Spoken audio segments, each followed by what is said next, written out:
Okay. Everything should be working. Sorry about that. So, for those of you that are just tuning in, I was trying to live stream footage. Let me know if it's still lagging. I'm really hoping it's not. But thank you so much, Pacey, by the way, and for those that were donating money. So, just to let you know, I am getting a new computer and stuff with the money it's been donating. I've been informed that I should wait because right now prices of PCs are really high because of the lockdown and stuff like that. So, but that money will be going to better equipment. So I'm going to be doing a live stream with my friend, Let's Be Frank, here at 10 p.m. Eastern time. That'll be on his channel. So I'll direct you all over there if you feel like it. He's great. I think he's someone you'll really like. We'll be doing that. Like I said, I'll probably leave here around 9:45 to make sure I'm there in time. But yeah, I mean, we'll be talking about the riots over there. So he's great. I think you'll like him if you haven't seen him. So yeah, anyways, let's talk about the riots. So, yeah, for my end of things, I'm in Pennsylvania. Let me know if the lag's bad there as well. Hopefully it's good. But I'm in Pennsylvania right now. It's right up there. I've been known to get really furious. I'm furious right now, as furious as I've ever been politically, I think. When I look at more of my state politics, federal politics, you've seen me get really upset. But at the state level right now, it's just mind-blowing to me. It's mind-blowing what I'm seeing. It's almost indescribable, which I'll get to in a minute. So that's what I'm going to be talking about. Feel free if anyone has any stories or links to anything they'd like me to check out at these riots. So, yeah, the riots are all across the country now. There were violent protests I saw in Lancaster and Bethlehem, Pennsylvania. We also have Philadelphia that's being tore apart right now. The same with Pittsburgh. Okay. Now, here's where my frustrations with state level politics come in. Look, I understand these riots are going to happen. We have a feckless Democrat governor, Tom Wolf. Tom Wolf, the little tyrant who seeks to tell us how we could live our life while he forces COVID patients into nursing homes and creates death camps for them, as I've been reporting on my channel for a long time. He is someone who's let power go to his head. He epitomizes what the Democratic Party is about, where they want the intentional collapse of the economy. They want the collapse of the working class to usher in this globalism, this feudalism. What you see today, when you look out and you see these cities on fire, this is the Democrat dream. This is what they've been telling you. They've won the culture war. They've won. And this is when people wonder, why do you get so upset about the Republicans all the time? Why are you on the Republicans? Because they are worthless. Not all of them. I am a Republican. But where are they? They're never on the offensive. Even now, they're like, oh, yeah, racism, and yeah, racism. And they lose the narrative every single time. And so while we were trying to win elections, the Democrats, the communists, the anarchists, the globalists, the establishment was busy controlling all of the areas of cultural influence in our country. Academia, the entertainment industry, Silicon Valley, the mainstream media. Go through schools now, K through 12, up through higher ed. The country is racist. It's terrible. White people are bad. Men are bad. On and on. Capitalism's bad. On and on and on and on. We know they're infiltrated by the Chinese. We see the stories of them coming out. The humanities are a joke, and now it's getting into the STEM fields. Everything's about feminism. Everything's about the evils of whiteness. You can get majors in the evils of patriarchy, the evils of whiteness. That's what our country's become. We've seen the insanity of the far left growing on these campuses. We've seen the insanity of Antifa, and they get away with it over and over and over. On these campuses that are building these radical activists you see burning down cities today, guess what? Your tax dollars are paying for them. It's going to those universities. You can't even get conservative speakers on a lot of these campuses, and your tax dollars are going there. Defund them all immediately. Defund them all. Anyways, this is the Democratic dream. Look, when you tell people over and over, oh, if you're black, the country hates you, cops are killing your people at record clips, the country is racist, it was built on racism, it's an evil country, the country owes you something. When you tell them that over and over and over and over, for generation after generation, eventually they'll take you serious. And eventually they'll start to act out with violence. Was the death of George Floyd heinous? Yes. The entire country agreed. A very small portion that were like, oh no, I didn't see a problem with this. Every Republican that was on TV was like, yeah, this was heinous. This guy should be arrested. Every journalist that's right-wing was like, yeah, this guy should be arrested. But they had to riot anyways. Now, not to mention, why didn't they look at Tony Tippa? Check out the video I did on that. The Dems not caring about a white man dying in a similar way. Where was Al Sharpton? Where was Black Lives Matter? Where was the media? Where was Chris Cuomo and Don Lemon? Where were the Democrats saying, oh my God, the cops put their knee on the back of a white man while he screamed and cried for help and said that he was dying, and they laughed at him and it actually killed him? And then, that was in 2016, they withheld the footage for 3 years, and then all of them got off of criminal charges. Where were all these radical leftists saying, oh my God, this proves the cops are racist against white people? How about the case of Daniel Shaver, which is probably the worst police footage I've ever seen, where a man begs for his life, crawling on his hands and knees as cops shoot him in cold blood? Well, he was white, so who cares? In a population of 300 million people, it is inevitable, and 800,000 law enforcement officers, you could take any category you want: women, men, black, white, Hispanic, Asian, Muslim, Christian, Jewish. And you could find a video of police because there's so many people doing something terrible to someone in that group. Is that proof that the police in the country is prejudiced against that group? Absolutely not. Absolutely not. And everybody knows it. The data doesn't match their claims. More white people are killed by the police every year than black people. Black people, despite the fact that black people commit 50% of homicides. Again, this isn't a racial thing. I hate to even have to say this. I'm not racist. That's not what I'm saying. I'm not saying I dislike black people because of this. But if there are communities where this violence is happening this much on each other, then it's inevitable that there'll be more violent conflicts with the police in those communities. And even still, a Harvard study, the best study on it from 2016, ran by a black professor that assumed he would find unarmed black people were shot on average more than unarmed whites, found just the opposite. That unarmed whites slightly, it's almost statistically a tie, but slightly were more likely to be shot than unarmed blacks. Yet, war is peace. The truth is a lie. We live in 1984. The truth is inverted. They're telling you today that these are white-wing, Trump-supporting white supremacists out there looting these towns. The opposite of the truth. That's what they did. First, they said the rioting was good, and then when it was obvious that it wasn't good, they said, okay, it's Trump supporters doing it. Yes, the police... Yes, there's a problem. Here's the thing. Not all police are bad. Many of them, in fact, probably the majority of them aren't really bad. But there are bad apples with it, and there is a code of silence. That's true. And we need to do something to break that. And there was widespread condemnation for these sorts of things, codes of silence and things like that. But then Black Lives Matter came around and they said, shut up if you're white, and kill the cops, and riot, and do this. We don't want white. They made it all racial. Then they lost their allies. Because for them, it's not about actually getting to the fact and actually improving things. They want an excuse. These activists, not the guy on the street, there are actual black people that are upset and that buy into this idea that the cops are uniquely targeting them. And I disagree with them, but they have every right to peacefully protest and be upset if they think that's what's happening. But they're being led by people that hate this country and want to see this country brought down. Don't believe me? Go to college campuses. Go to a feminist course. Read the syllabus. Look what it says. Tearing down the institutions of this country and rebuilding. That's what they want. They want power. They want to make us into this globalist system. Antifa that's out there burning your cities down right now. Where were they? They're anti-fascist, right? Where were they when we had fascist orders that we infringed on our freedom by locking down? See, the entire idea of Antifa is like this anarchist movement, which means they don't want law enforcement or government telling them what they can and can't do. Yet where were they in the protests with the lockdowns? Not only did they not protest, but in places like Germany, are you ready for this? The anti-fascist Antifa, anti-fascist I say, right? They protested for the lockdown. Because they're communists, they're cultural Marxists, they want the end of civilization, they want to remake it in the image of them and the leftists having total power. We saw what the Bernie supporters that we saw with Project Veritas said. They want to put Trump supporters in education camps. That's what they want. And they mean it. They actually mean it. And the Democrats were more than happy to weaponize them. CNN was happy until they attacked CNN. And then so they had to come up, oh, wait a minute, that's a shame. We weaponized the very people that are now attacking us. I know, we'll say it was white supremacists.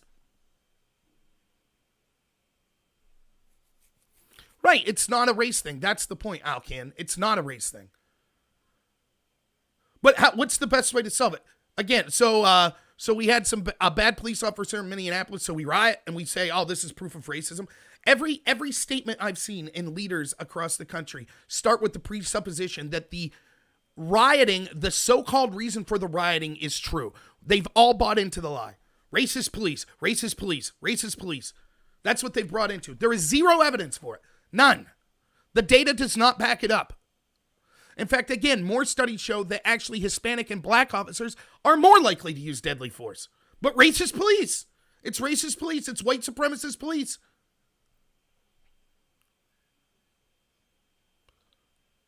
What's the bigger threat right now? Some bad cops, or the fact that our cities could be burnt down at a whim and our Democratic leadership will say, that's cool, let them burn down, we'll pull out, and the cops get overran and they're getting beat? That's clearly the bigger threat right now. They praised Antifa. Keith Ellison, you can find pictures of him right now. He's the Attorney General of Minnesota, where all this is going on, where Antifa's burning down his cities. There he is, holding a book, smiling proudly, holding the Antifa book. A domestic terrorist organization. Can you imagine? Can you imagine if, there a bunch of neo-Nazis were rioting right now in Dallas, shouting, kill black people, burning down cities? And the Attorney General of Dallas is a Republican holding a book, like a neo-Nazi book with a big grin on his face. Can you imagine that?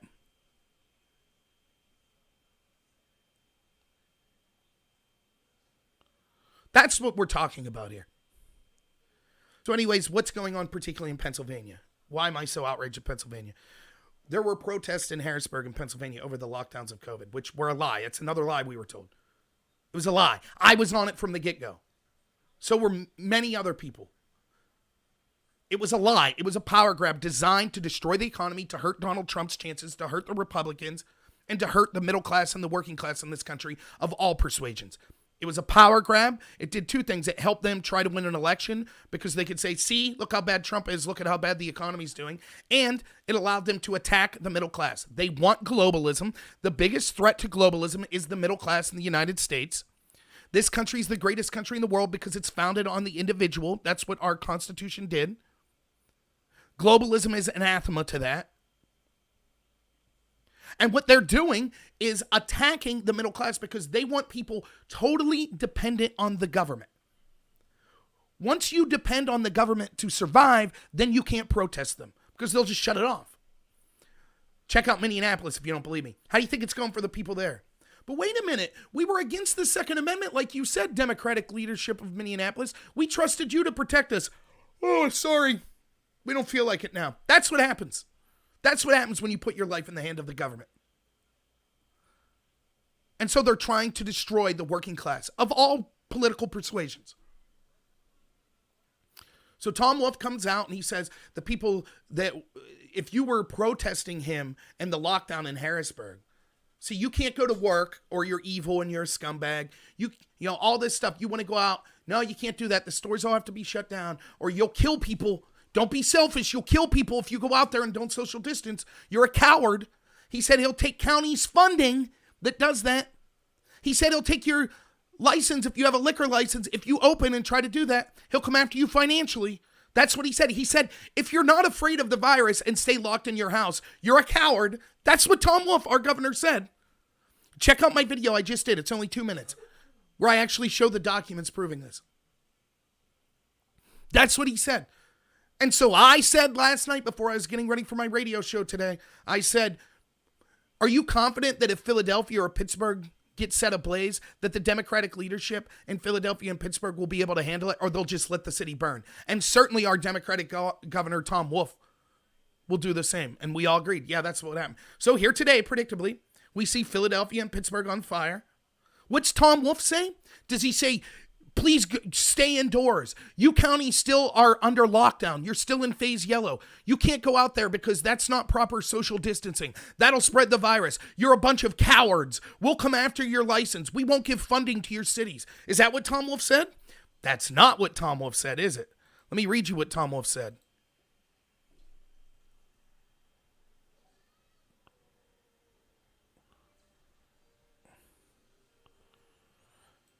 Sorry, it'll just take me a second.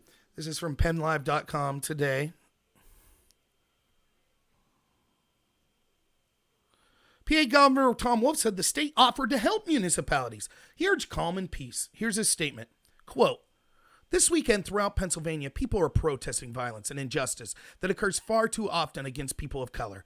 Everyone should speak out because no one should be at risk of harm because of the oppression or racism.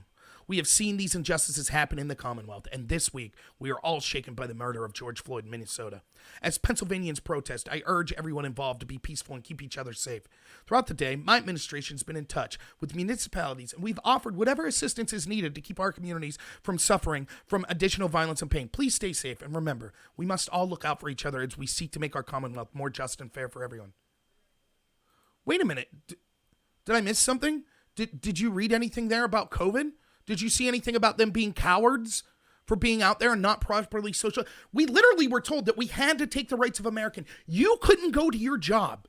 You had to leave your family be hungry. You had to possibly lose your livelihood because the mere fact that you wanted to go out there and be around other people risked all of our lives. That's what we've been told for months. And don't say, well, yeah, it's changed now. No, it hasn't. Governor Tom Wolf still has every single city that this is occurring in is under phase yellow, which means that most people, unless you're deemed essential, can't go to your jobs. Or many people. I don't know if most is fair. Let me see if I could... Let's read what he had to say about politicians, Republican politicians that were saying they wanted their states to open after there were protests in Harrisburg. Did you hear? Oh, it's for justice. These protests are for justice right now that we see. You saw what he said about this, right? In his press briefing, Governor Wolf responded to politicians saying they wanted to defy the stay-at-home order. He called it a cowardly act and said they're putting people's lives at risk. According to the governor, counties that don't follow the stay-at-home order will not get funding since they're putting all of us at risk and operating illegally. His quote, to the politicians who decide to cave in to this coronavirus, they need to realize the consequences of their cowardly act.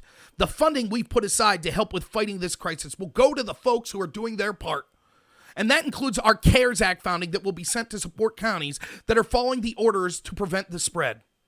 Wolf told business owners these politicians are putting their businesses at risk of losing their health department certificate, liquor license, and certificate of occupancy. You see that? If you own a bar and your local politician said, I disagree with the lockdown, he's going to take your liquor license. That's how dangerous you opening would be. His further quote, to all the politicians urging businesses to risk their lives and to risk the lives of their customers or their employees by opening prematurely, they need to understand they're engaging behavior that is selfish and unsafe.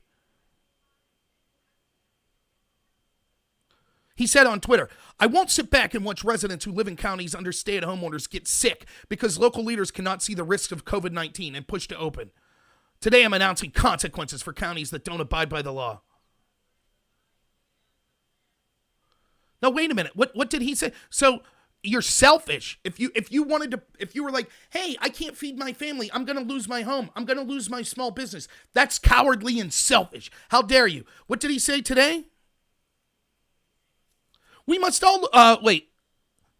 People are protesting. Everyone should speak out. Huh. That's a far different tone, isn't it?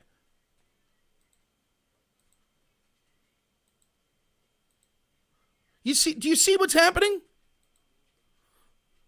The riots are, I did a video on this. Check out my video from yesterday. You're an evil, murdering scumbag if you want to go back to work and provide a service to the people around you in society. You're disgusting. You want to kill people. The virus will spread through you. But if you want to set freedom fires and liberate televisions from targets, then you're a hero. COVID can't spread through you.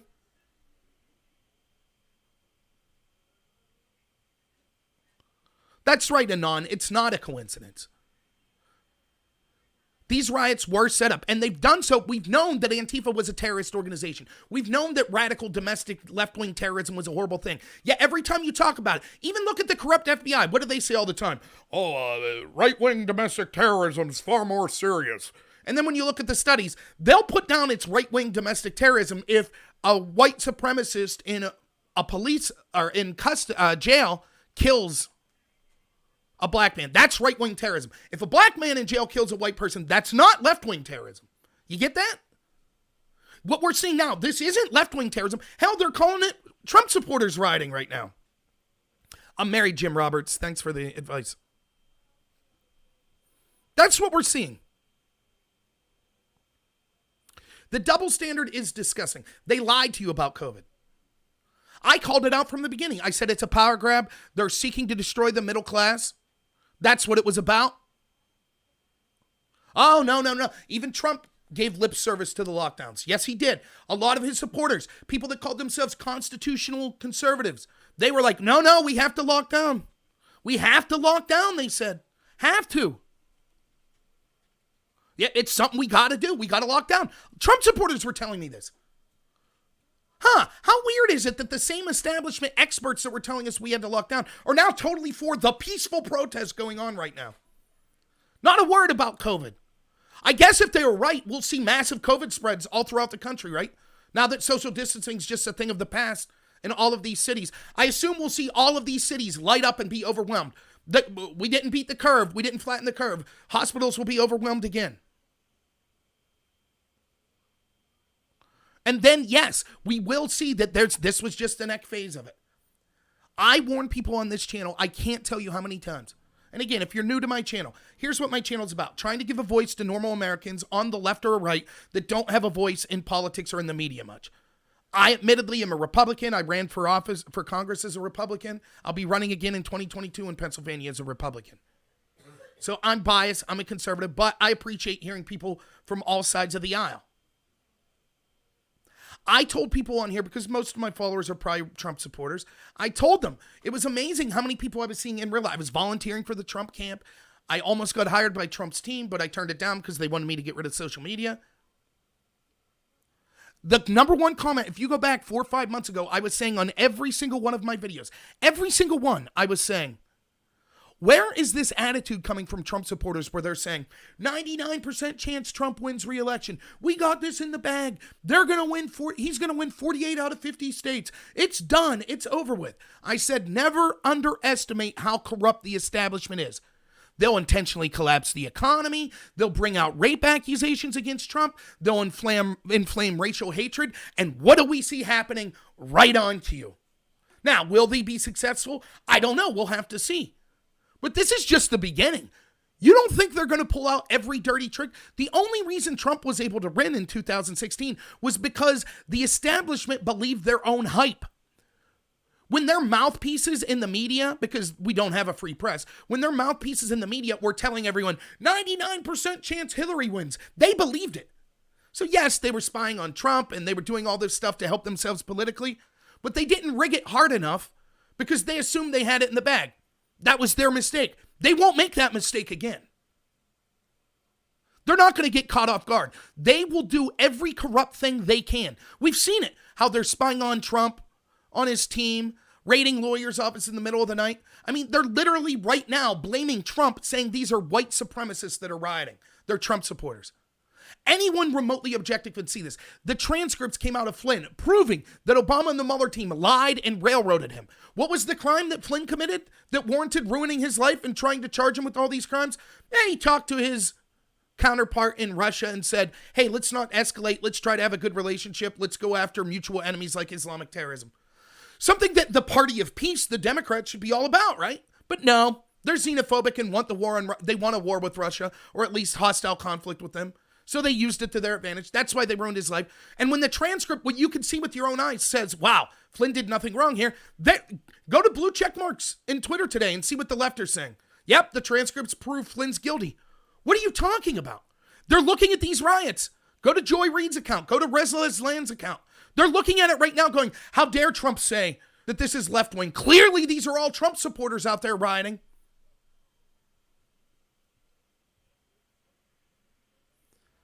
Yes, the establishment, it's not just a left-right thing. That's absolutely correct, by the way.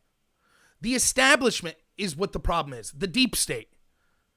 That's establishment people in both parties. You don't think Mitt Romney, you don't think that John McCain weren't just as involved as Hillary Clinton or Chuck Schumer or Obama? Of course they are.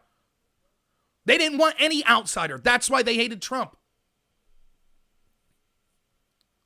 But it's also the intel agencies and the unelected bureaucrats in places like the IRS, the State Department.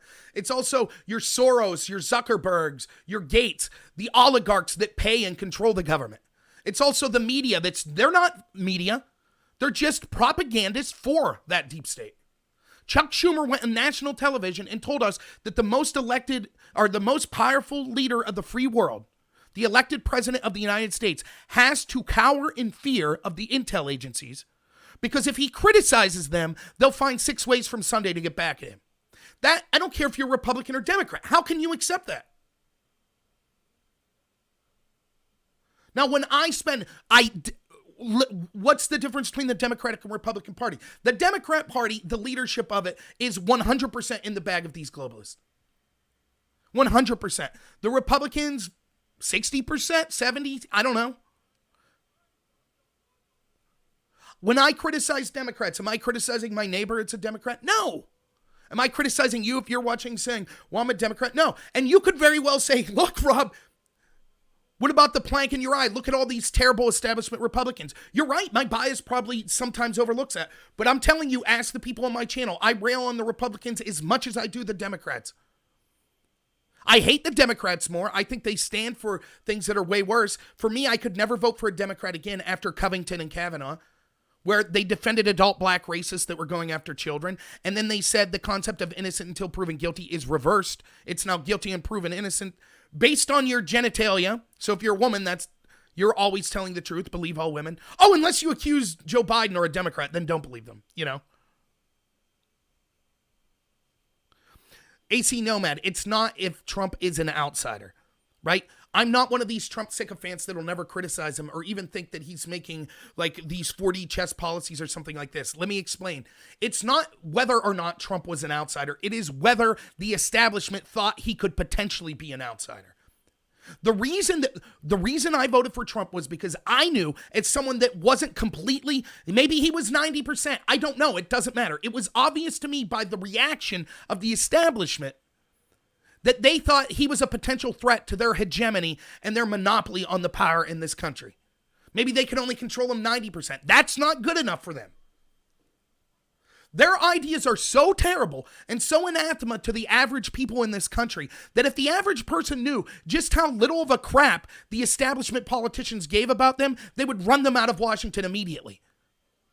The people you see on the streets rioting tonight would look like child's play if the average person knew how disgusting these establishment politicians were and how they're not only not advocating for the interest of the average American, they're advocating directly against their interest.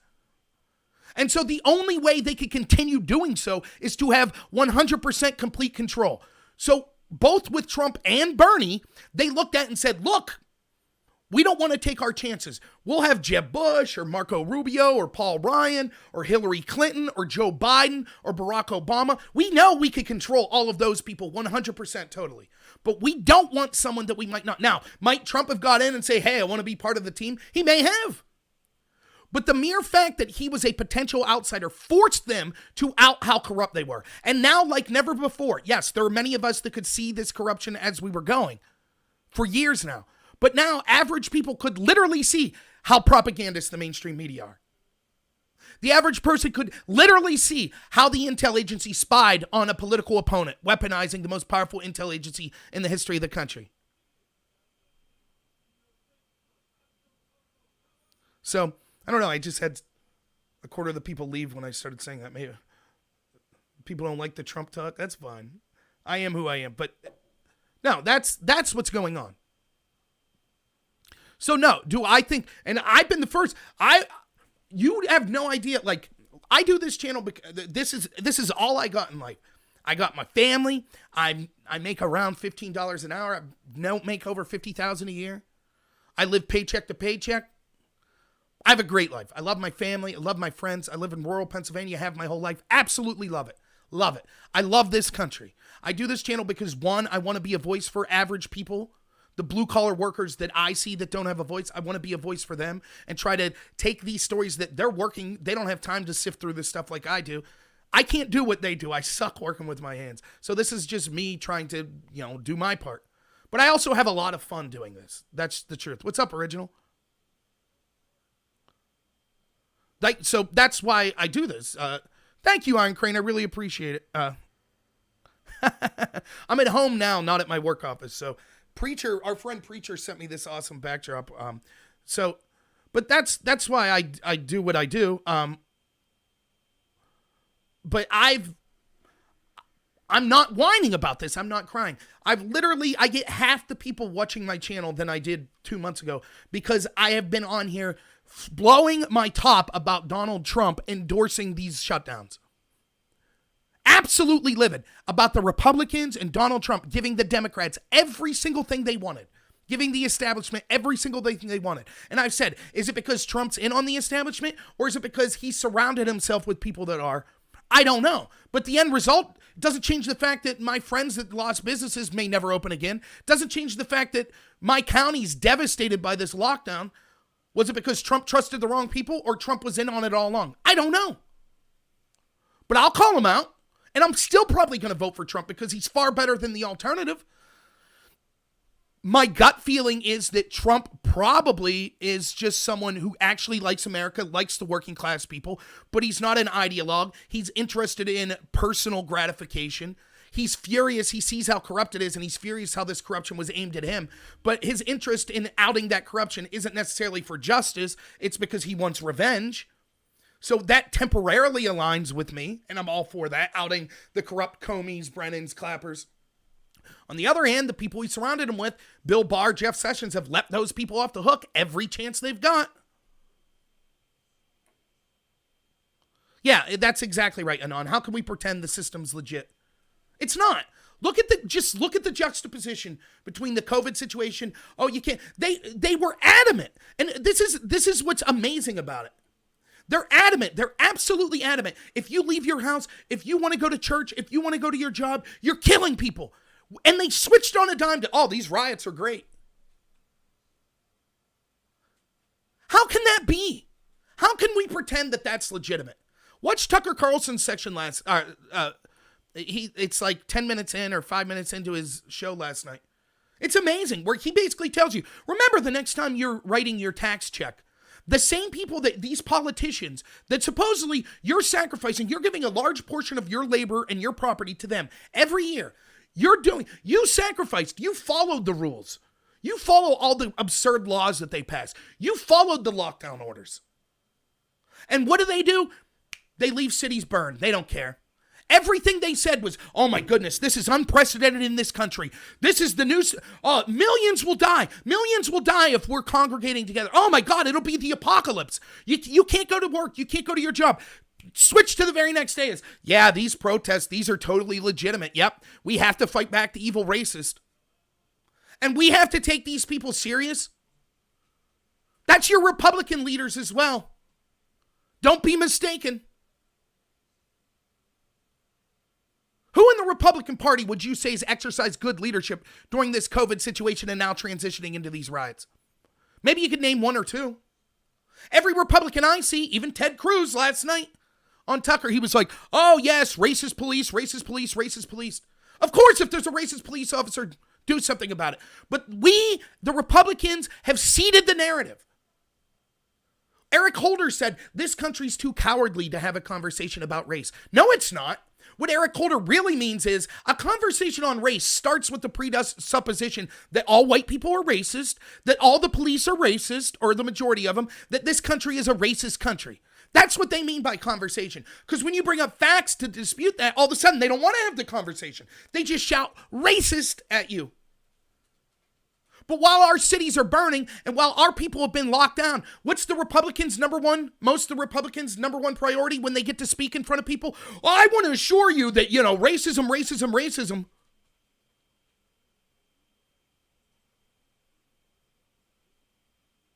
Right. Scalise also a disappointment on this. If you give, again, yes, I believe in personal responsibility. All the rioters and looters out there, and I'll get to exactly what they are, all of them out there, right? We should hold them accountable. They should be arrested. They never are.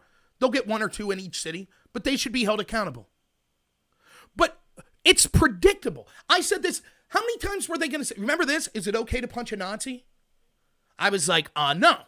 And you want to know why? Because as soon as it's okay to punch a Nazi if they're directly, physically using violence against you, then you could respond with violence. If you just don't like them saying, I don't like Jews, I don't like black people, no, it's not okay to punch them over that. Period. End of story.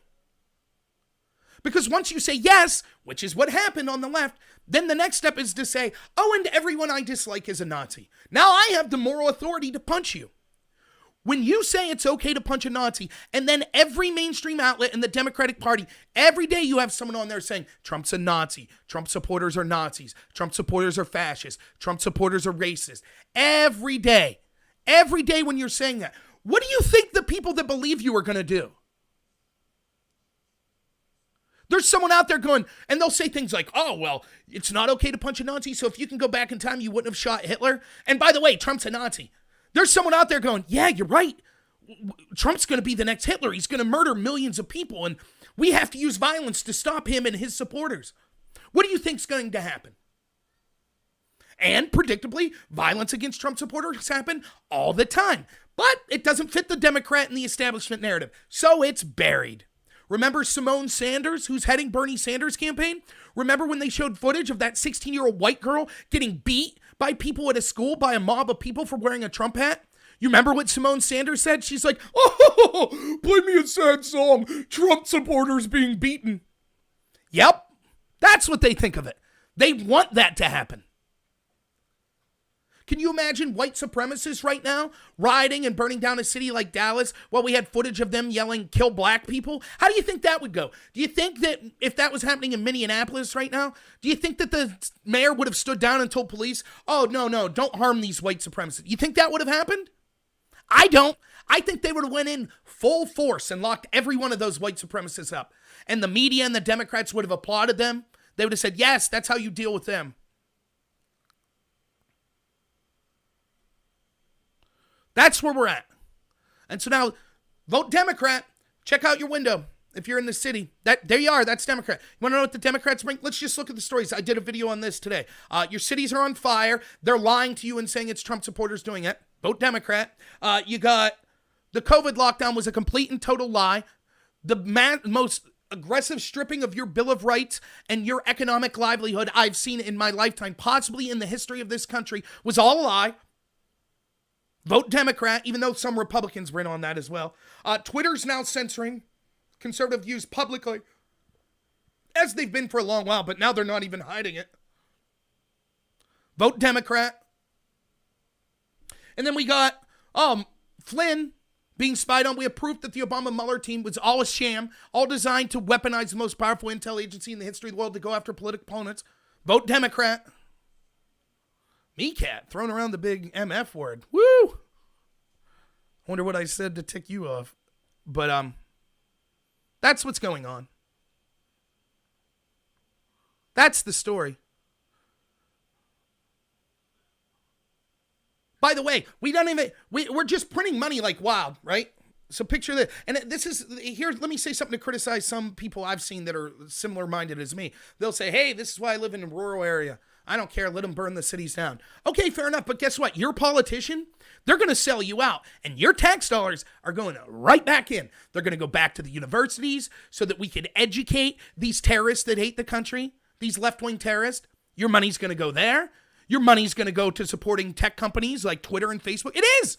Your representatives will make sure of it. They do all the time. Your money's going to go back into building Minneapolis and Pennsylvania. My money's going to go to rebuilding Pittsburgh. It's going to go to rebuilding Philadelphia. So at a time where we're printing trillions, we know that people are suffering financially. What's the response here? Let them burn the cities down. We'll just print more money and fix the cities, right? Hey, those people burning the cities down, they're noble Americans. You that wanted to go to work and feed your family, you're a scumbag you were going to jeopardize everyone's life. You see how that works? You starting to get the picture?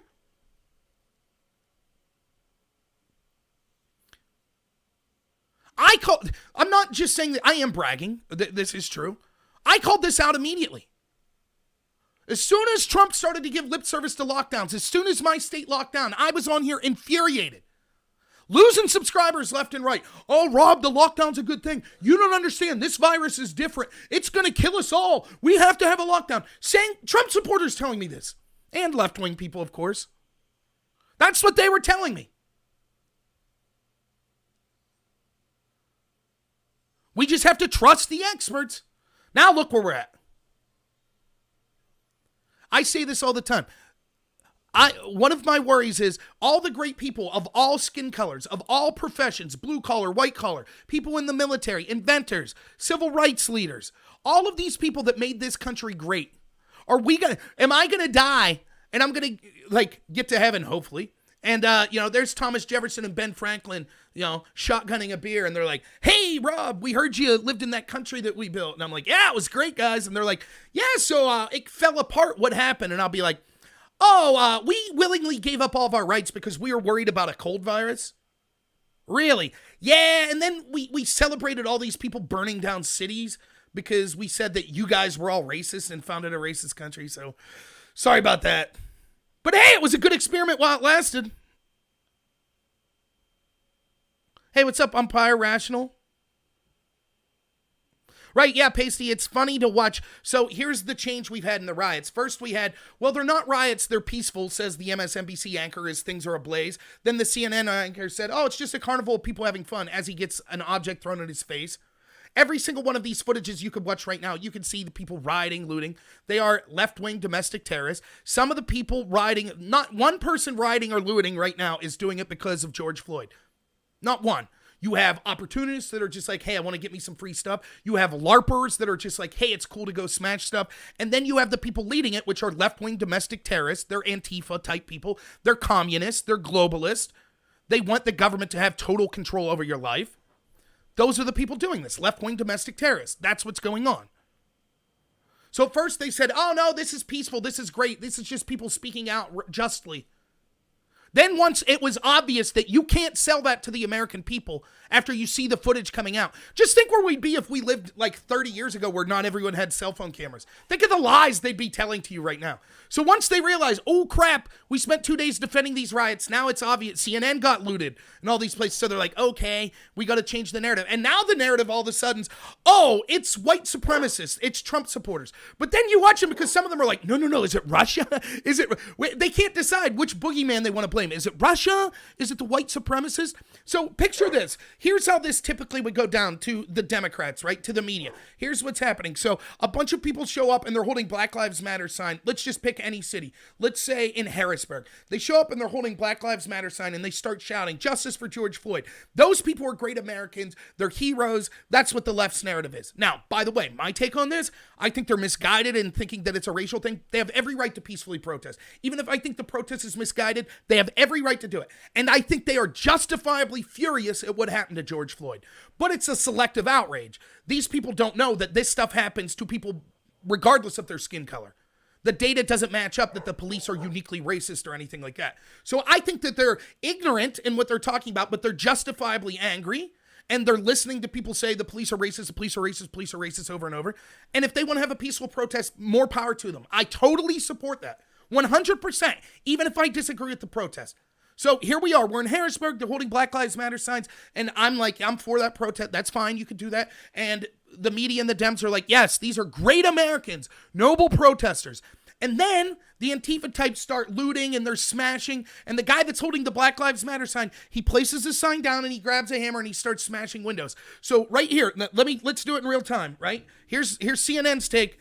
All right, in slow motion. Black Lives Matter. Black Lives Matter. Good guy, good guy, good guy, good guy, good guy, good guy, good guy, good guy, good guy, good guy, good guy, good guy, good guy, good guy. White supremacist.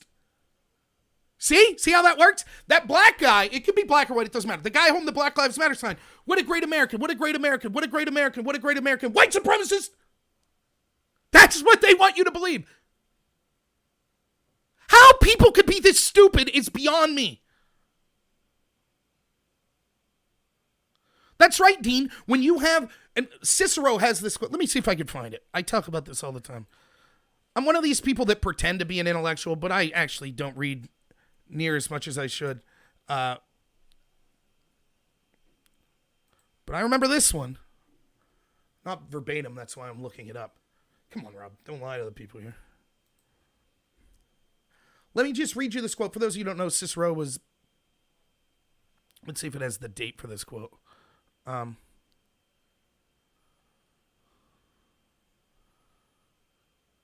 But he was around in Roman times. So here's his quote. You ready?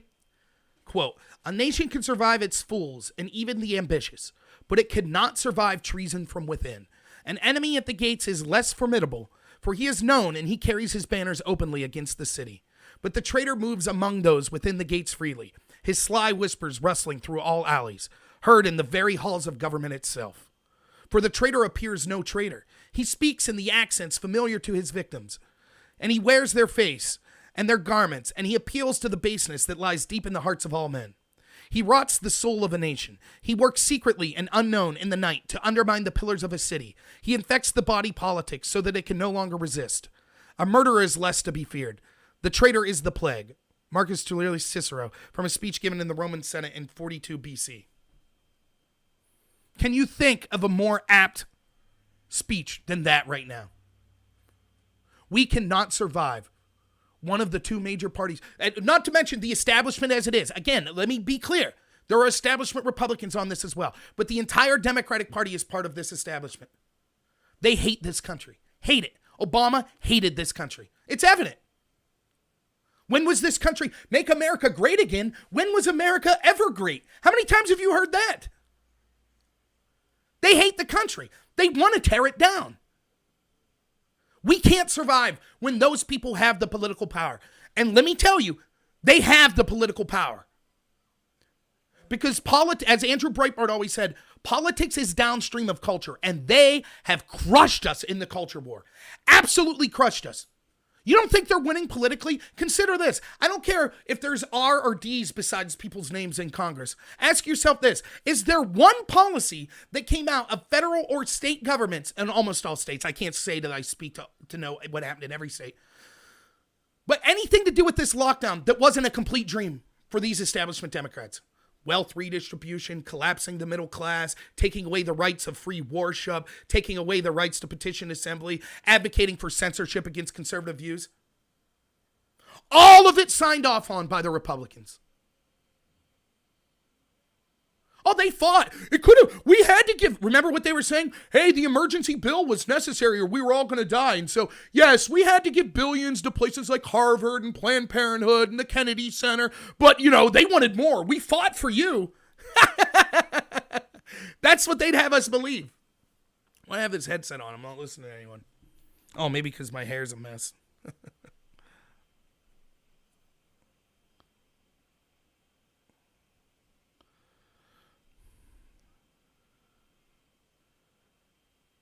Right, the USA, what have they done legislatively to help people? And again, consider how sad it must be to be a Republican right now. And I am one, so I know how sad it is. Remember this? Let's just leave the riots and stuff out of the room. You remember when a corrupt judge, because again, the Democrat, they don't need to win legislative seats.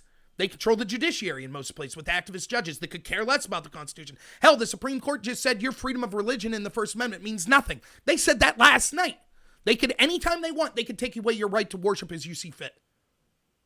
Oh, there's a cold? Sorry, you can't go to church. That's what the Supreme Court just decided in a 5-4 decision. When you have to beg your government for rights and when they can take them away whenever they want, they're not rights. They're privileges that your masters grant to you. That's what they are. You are a serf. Your rights only extend as long as those that have control over you say that you're allowed to have those rights. And when that's the case, they're not rights. You don't have a First Amendment. You don't have a Second Amendment. You don't have a Fourth Amendment. You don't have a right to speak, a right to defend yourself, or a right to privacy. It can be taken away anytime the leaders want. So let's just take a simple situation. Roger Stone gets railroaded. The FBI raids him, an old man in his underwear. 14 people with AR-15s pointed at him as they drag him out in his underwear. But it's cool because they called CNN ahead of time so CNN could be there to film it. And then an activist judge gave him 7 years for supposedly lying to the FBI. Now, this is the same crime that we know that people like McCabe, Comey, Clapper, Brennan, Mills, Abedin, and Hillary Clinton all committed. And they got 0 years. They got no time in jail.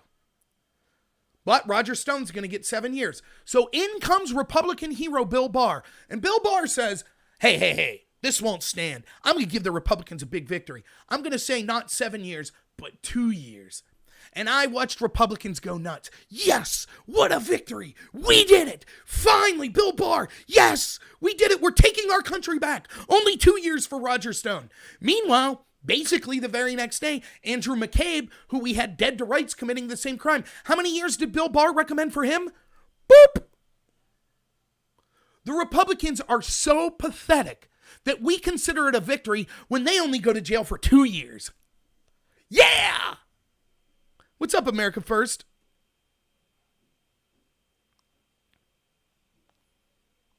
And that's exactly, I couldn't put it better. Umpire, the Democrats have gone full spectrum, radical, hating the country, and the Republicans mostly sit back and do nothing. They don't want to be called racist. What is leadership, right? Leadership. We're through this COVID situation. We're told it's unprecedented in the history of the country. We need to strip your Bill of Rights protection because it's unprecedented. We have riots everywhere. Where's the leadership in either party? Instead, Republicans are sitting around. And I know, I've talked to people privately that are Republicans in elected officials that would say, yeah, Rob, I agree with you. Oh, I'm sorry. Okay. Oh, okay. Yeah, Rob, I agree with you, but, I can't say this publicly because the media will blame me for deaths if I'm against the lockdown. How brave of you. What leadership. Hey, I think that this is wrong for the country and my constituents, but I can't risk losing an election. So I'm just going to sit back and say, I'm not going to speak. I'm such a great leader. I'm going to wait for someone else to lead, and then I'll follow them. That's our leaders in the Republican Party. Great job. Say what you will about Trump. At least he paid lip service to fighting back. What have the rest of the Republicans done?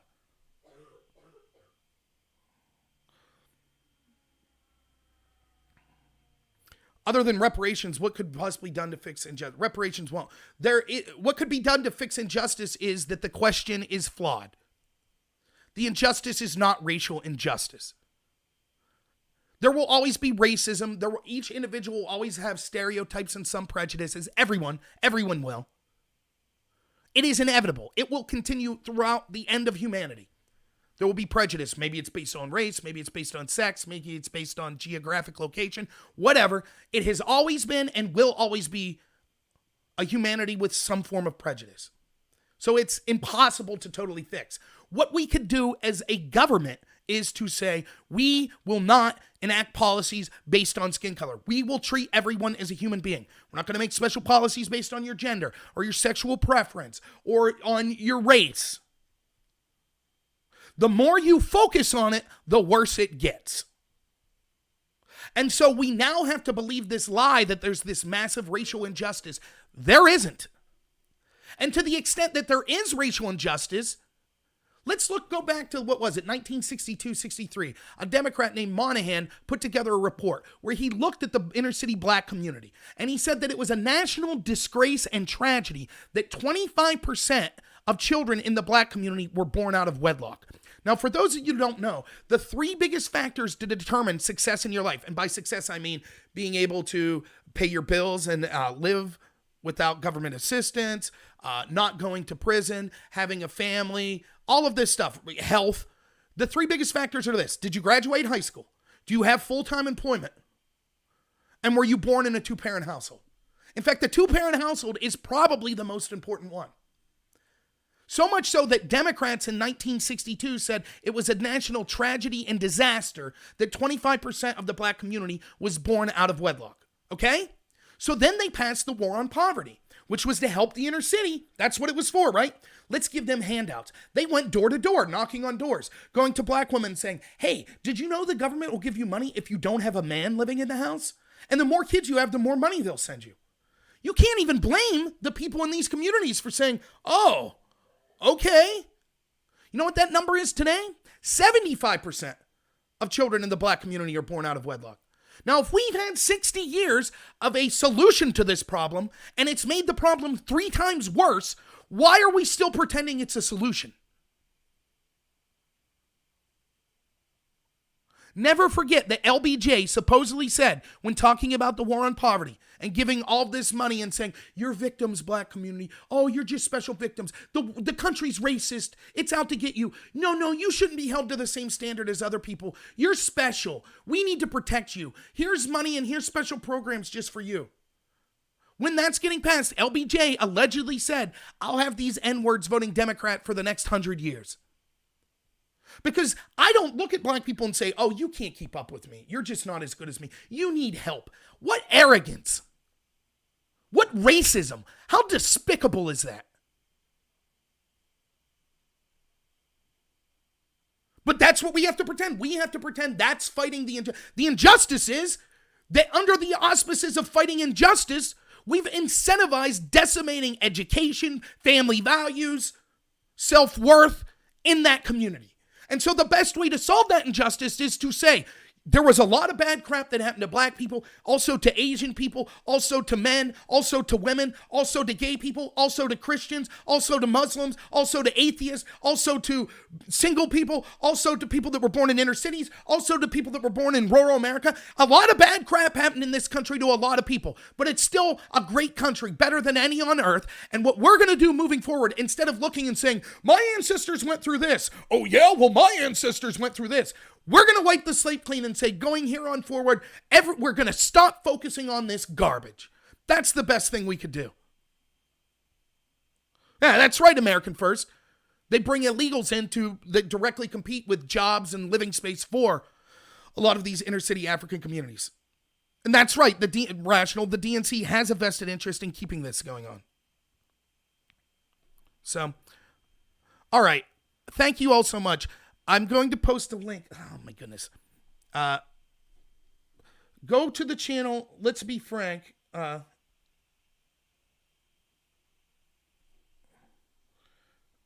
me see if I can find it for you real quick. And I'll see if he has a link to it up yet, but at 10 o'clock, I'm going to be on with Let's Be Frank. He does his normal show. So check it out. And I think you'll like Let's Be Frank. He's someone, he talks about things. He talks about his faith and his religion a lot more than me, which is totally cool. He's a great American. I think you'll like what he has to say. He's definitely calmer than me, more soft-spoken than me, but a real great guy. And I think he's doing a lot of great work on this. So let me see if I could find his channel here. Just bear with me for 1 second.